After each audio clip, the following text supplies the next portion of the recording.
Welcome to Crime Stoppers. I'm your host, Chip Brown. Heartland Crime Stoppers is a community-based program designed to help law enforcement solve crimes by providing a way for the public to phone in tips anonymously and receive cash rewards of up to $3,000 for information that leads to an arrest, the recovery of stolen property, or the recovery of illegal drugs. Heartland Crime Stoppers is funded through the State of Florida Office of the Attorney General, Crime Stoppers Trust Fund, and through donations from the community. Citizens and local businesses make Crime Stoppers work. On today's show, we will talk with Polk County Sheriff Grady Judd. Sheriff Judd, welcome to the show. It's my honor to be with you today. Now, we spoke last month about a number of different things. We wanted to kind of maybe go into this time about the hard work that you men and women have done in the agency to get your flagship accreditation. Tell us about that. I am so very proud of the men and women of the Sheriff's Office and the community that supports us. There are 17,985 law enforcement agencies in this nation, and we're rated number 1. We've got 9 different professional accreditations. We've got 3 Excellence Awards and 2 Excelsior Awards at the same time. And that really means that your accreditation is on steroids. It's up a notch. So when we look across the nation, we can't find another law enforcement agency that has that many accreditations and that many partnership accreditations any place. So we're excited. We're excited to be number 1, but we couldn't do it without the hard work of the men and women of the Sheriff's Office, supported by the Board of County Commissioners and our community. It's so important for people to realize what it takes to reach that accreditation, just the basic level. But to reach that level that you're at now is just really shows how high you set that bar, what you expect of your men and women in law enforcement and your support, and what you expect of yourself. Well, it's pretty exciting to be able to be involved in the accreditation process. After all, you wouldn't send your children to a college that wasn't accredited. You certainly wouldn't go to a hospital that wasn't accredited. So why would you want to be protected by a law enforcement agency that's not accredited? And all professional law enforcement agencies have 1 or 2 accreditations. We're just really proud that we've got 9 instead of 2. But the reality of it is that is a set of best practices. And the accreditors come in and say, are you following best practices? Are you doing what's in the best interest of your community? And if your practice and policy follows their accreditation standards, you're operating at the highest level. And that's what's happening in Polk County. Otherwise, it would be impossible for us to give the best quality service to the community we serve, and they deserve that. And we're excited to be the very best. Now, when the accreditors come in, they're just not taking your word for it. They're actually going through your files, they're going through your arrest records, they're going through your reports, going through your evidence processing, they're going through input from the community. They're actually going into the community and asking questions. So it's not something that you can fluff through. This is a very in-depth accreditation process and renewal, and it just speaks volumes of what y'all been able to do. Chip, you're exactly right. What we go through is an audit, and they not only look at the paper, they not only look at what they call the proofs of compliance, but they get in the patrol car and they talk to the deputy that does the job every day and see what he or she knows about accreditation. They go into the jails to see what we know in detention about accreditation. They ask the community about how we deliver services. So it's not just enough to have it written on paper. They make sure that we're practicing what our policy says, and our policy must have all the best practices in the accreditation standards. And it seems like it's very easy to do, but that takes an awful lot of work. You have to have a full-time staff basically keeping up with those standards, because things change. You have new policies, new procedures, new ways of doing things. Now we're dealing with whether to have the video cameras on the officers, have recorded conversations. I mean, it's just technology has grown and grown and grown over the years, and we have certainly seen a bunch of that, haven't we? Yes, the future of law enforcement is going to be about technology. It's what can technology do to speed up our ability to catch people? And then what can technology and science do to make sure that we have evidence, physical evidence, solid evidence to back up eyewitness statements and eyewitness testimony? DNA, for example, when you and I got into law enforcement, if somebody said, hey, what about this DNA business? We'd gone, DNA? It didn't exist. I'd never heard of it. Never heard of it. And now that's the new standard. We would rather have your DNA than have your fingerprints.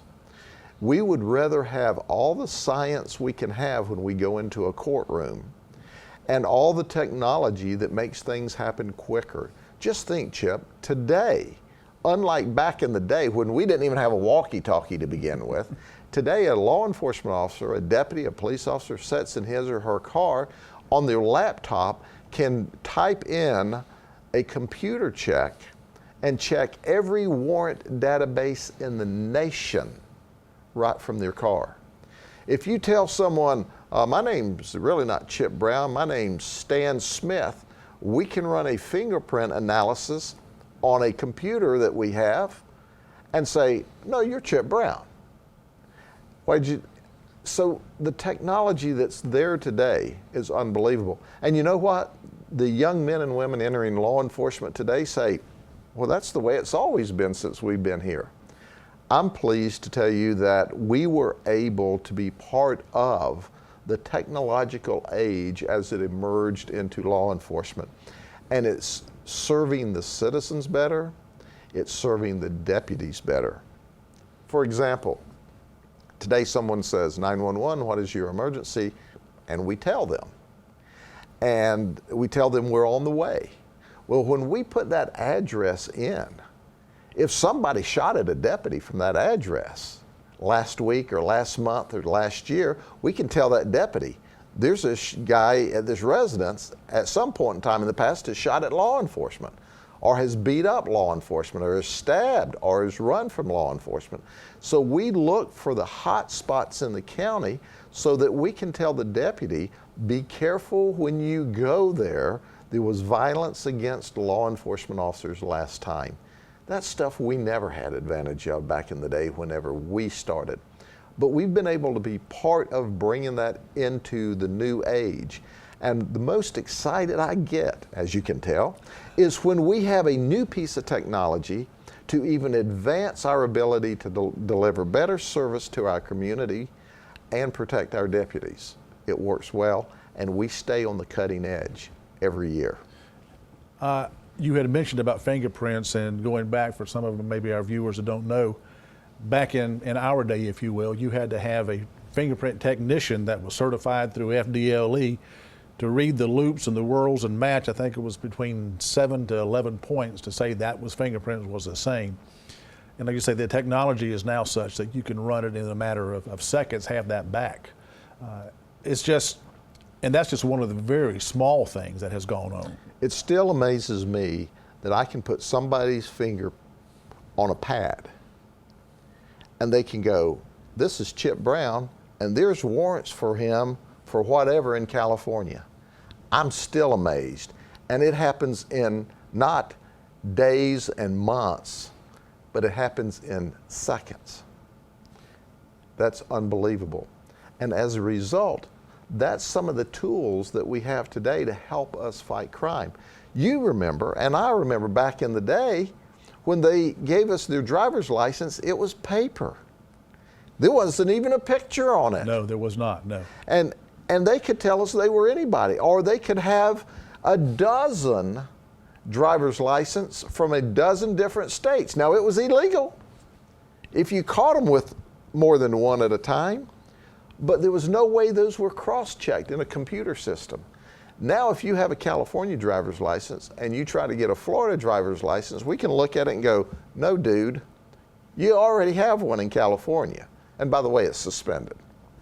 Absolutely. It's again, it's just so many things like that. Now, you've been able to blend a number of things and providing service not only for the county, but you also provide service to some of the municipalities in the area now. We do. Let me give you a short history lesson. Back in 1978, I was in a class and a professor told us, he said, the cost of local government is going to get so expensive that small cities and towns are going to have to, they call it regionalization, are going to have to blend together. They're going to have to share police departments. They're going to have to share jail cells because everyone can't afford their own police department, their own jail, their own road department. Well, we thought the guy was crazy because America was made up of all these little independent towns. And then he said, you're going to have to regionalize or join together in order to be able to provide professional services. Well, here we are today, and that's what happens. We dispatch for almost every law enforcement and fire service in the county. The sheriff's office does. Why? Economies of scale. It's cheaper for the different cities.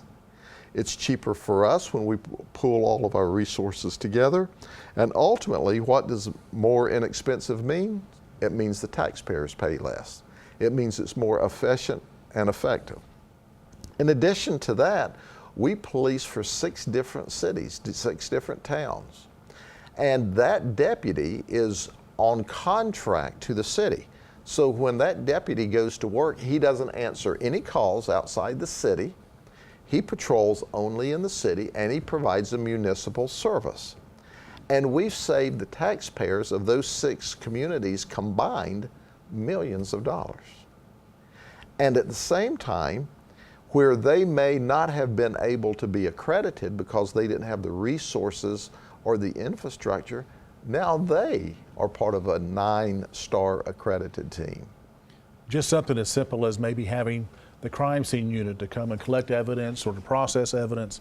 The resources, like I say, just for training itself, the firearms and the in-service training and staying abreast of current issues, it really works out well for these agents, for these municipalities. Chip, you're exactly right. And that's why we have to do this. Think about it, for example, Mulberry. How many murders is Mulberry going to have in a year? Probably none, maybe 1. Well, they can't staff a crime scene unit in hopes of being able to respond to 1 murder a year. But the sheriff, when he staffs his crime scene unit, because he's covering 2,000 square miles and directly policing 400 of the 600,000 people in the county, he is going to have a need for a crime scene unit. So isn't it much better for us to share our resources with the small towns and save them money? Absolutely, and that's what we do. And it works out well. Sheriff Judd, stick around for a few minutes. We have a few more questions that we'd like to maybe go over with you. I'd love to do it. Crime Stoppers provides a way for local law enforcement to receive information on crimes while keeping the people providing that information anonymous. These efforts increase tips, which in turn solve more crimes and identify criminals in our community. Here's a look at some of our most recent cases.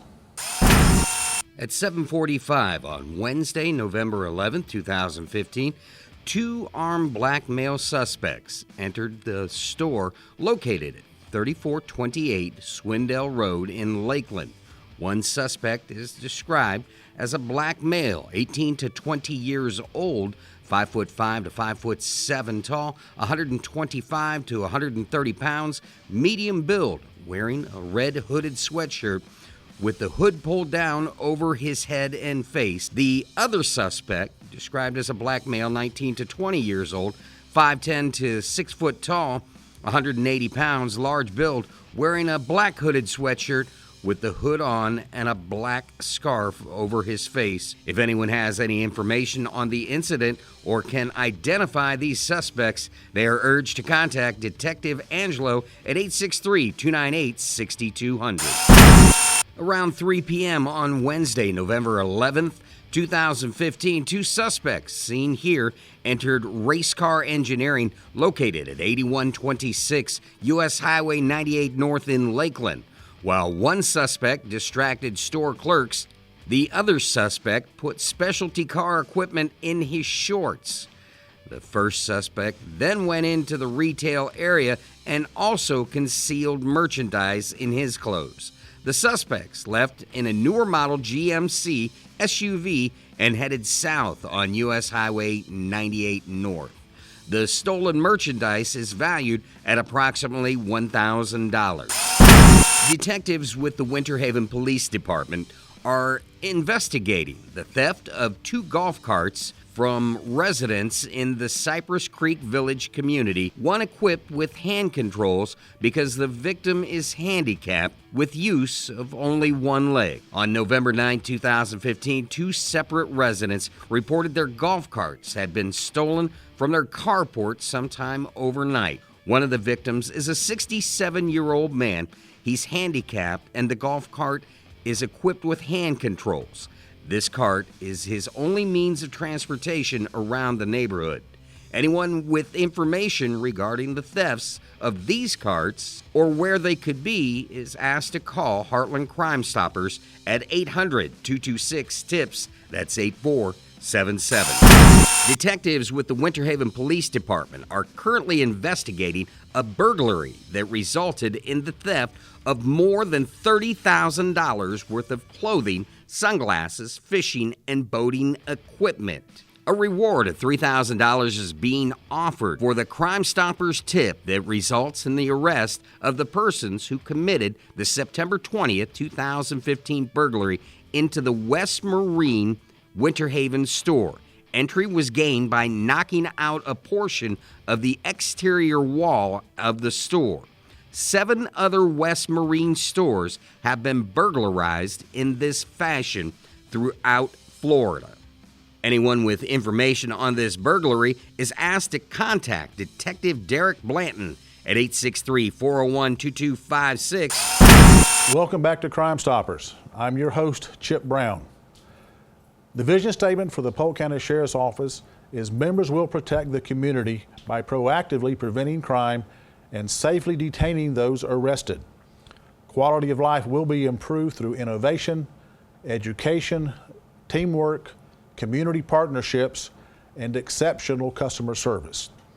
We will measure, benchmark, and create models to ensure professional, efficient, and quality service is provided to those we serve.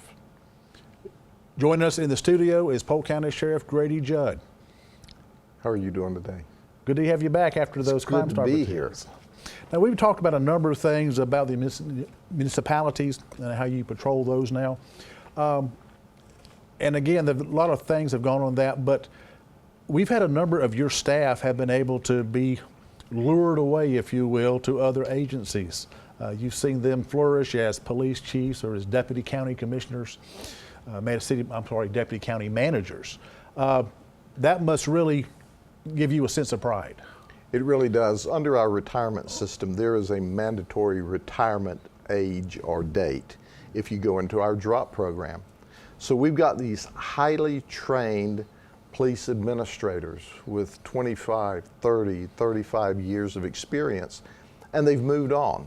They moved on to be police chiefs, deputy police chiefs, and one is currently a deputy county manager, Gary Hester, who's a dear friend of mine.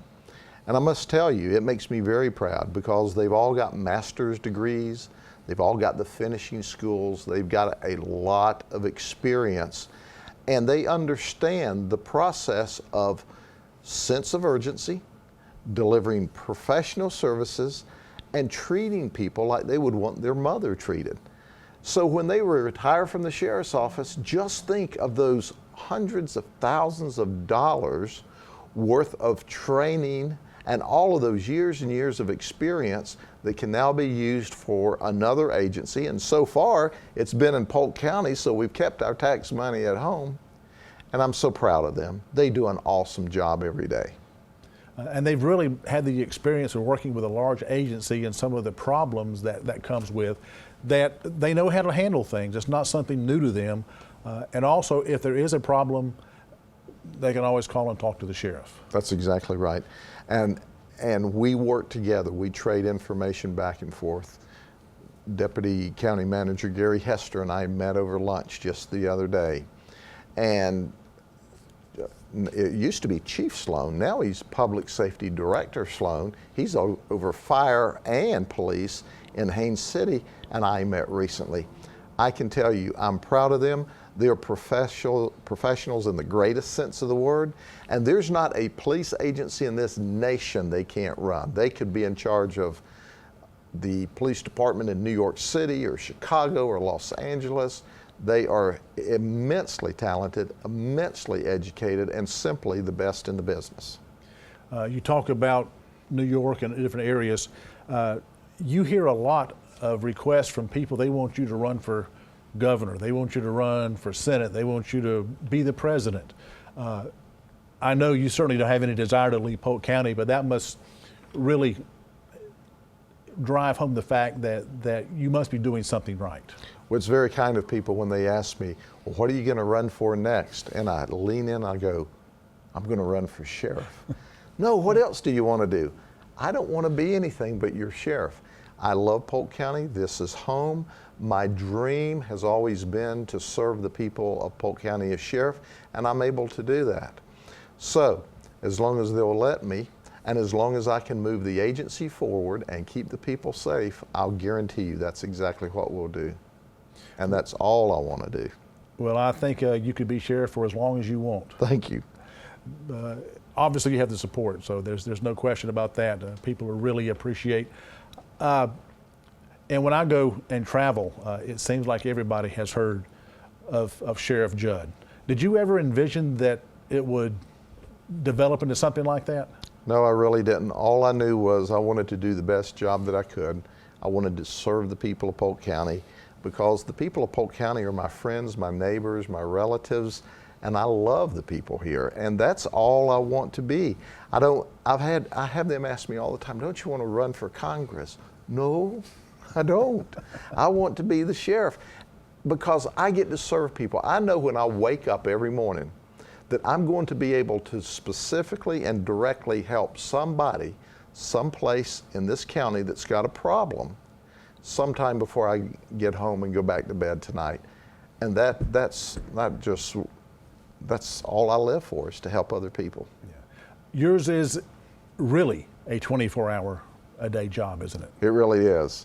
I had someone ask me one time about, well, when you're off duty, I said, I'm not. I'm elected to a term of office. I'm as at work at 10 or 11 o'clock or midnight or 2 o'clock in the morning as I am during the daytime. And this phone rings all night some nights, and the cell phone goes off all night some nights, and as a result, I'm always available, and I like it. Yeah. I know when we get our tips that come in and we forward them, one of the first names that's on the Sheriff's Department notification list, irregardless of the crime, is Grady Judd. Right. I like to be a hands-on sheriff.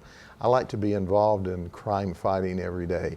Now, obviously, the men and women of the Sheriff's Office, from my detectives and my deputies through my supervisions, they are the ones that do the heavy lifting. I tell everyone, my job's to coach, and I do that. Well, it's just smart use of your time, and it also develops your people to allow them, as they go to these schools, they get their education, that they're going to make better officers, they're going to make better administrators, and in many cases that we talked about earlier, is going to help somebody's agency with a new police chief. Well, and the reality is I want to prepare people to do the best they can in life and the best that they want to do in life, and the men and women of the Sheriff's Office really excel every day in their personal lives and at work. And it's not just what they do at work. I get excited when I see them out there coaching Little League. I see them excited when they're out fundraising on the weekend for United Way. I get excited when I see them involved in their church, in their civic club, to know just what top quality people we have that serve the community, not only at work, but they want to be engaged with the community that they love and they live in when they're not working. That's pretty special. Talking about fundraising for United Way, just recently you have your barbecue cook-off competition there at the Sheriff's Office. That's always a big draw. That's exactly right. We had the barbecue cook-off of the men and women of the Sheriff's Office all brought their barbecue together, and they paid a fee to be able to compete against each other. Then we pay a fee to eat that as well. And after that, Detention does a haunted jail tour during the Halloween season. And if you missed that this last year, you need to be there next year. They do this awesome haunted jail tour for just a donation to the United Way of like $5. It's a great event. It's a good way to also to let people know that deputies in law enforcement, they're people. Yes. You know, they have a job, but they're people just like everybody else. Now we have Christmas is right here upon us. What kind of safety tips, what kind of advice do you have for our listeners on Christmas? I always like to remind everybody the holidays are upon us. Christmas is a special time for me and for most of the community around the world. So it's important to say, you're going to shop, you're going to buy things. One of the big deals is when you buy something at a store and you're going to the car, make sure you're in a well-lit parking lot. Make sure you check the area around you and lock it in the trunk. Don't put it in the back seat and then go to shop for another load, or somebody will break the window and take it out. If you shop online, only shop with reputable dealers, because there's always people out there trying to steal your identity. There's always people out there trying to steal your property.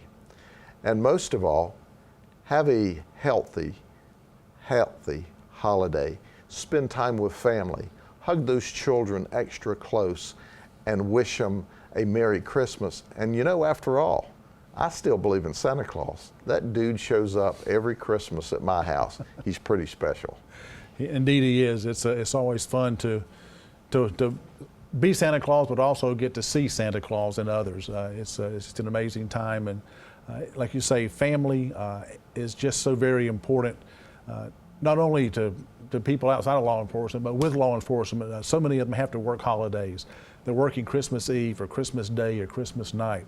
I know, as you have too, I've had to have my Christmas the day before or when I got home at work at that night or even the next day. So you can still celebrate, you can still have that feeling. But that's just a sacrifice that the men and women in law enforcement, one of the small ones, they give every day. And as a result of that, not only do we learn kind of to celebrate around holidays, but I'm always humbled when people wish us happy holidays, Merry Christmas, when they bring cookies by the station. That still happens in 2014, last Christmas. They do things to help make our Christmas, our holidays, our Thanksgivings, our Hanukkahs better. So the community's sensitive to the fact that we're working when they're home celebrating. Very good. Sheriff Judd, thank you for coming and joining us today. It's my honor to be with you. I'm excited. I wish you the happiest of holidays and a very Merry Christmas. And we'll keep putting the bad guys in jail and keeping everybody safe. For more information about the Polk County Sheriff's Office, you can go to www.polksheriff.org or join them on social media at facebook.com/Polk County Sheriff. On Twitter, you can find them on .com/Polk County Sheriff. That's going to do it for this edition of Crime Stoppers. Keep in mind, Heartland Crime Stoppers is an organization that helps law enforcement solve crimes through anonymous tips and monetary rewards. It encourages a cooperative partnership between law enforcement, the media, and the community to ensure security and enhance our quality of life here in Polk County. For more information, you can check us out on the web at heartlandcrimestoppers.com or follow us on Facebook at Heartland Crime Stoppers Florida. Until next time, keep in mind, it's a crime and you can help make sure they don't get away with it.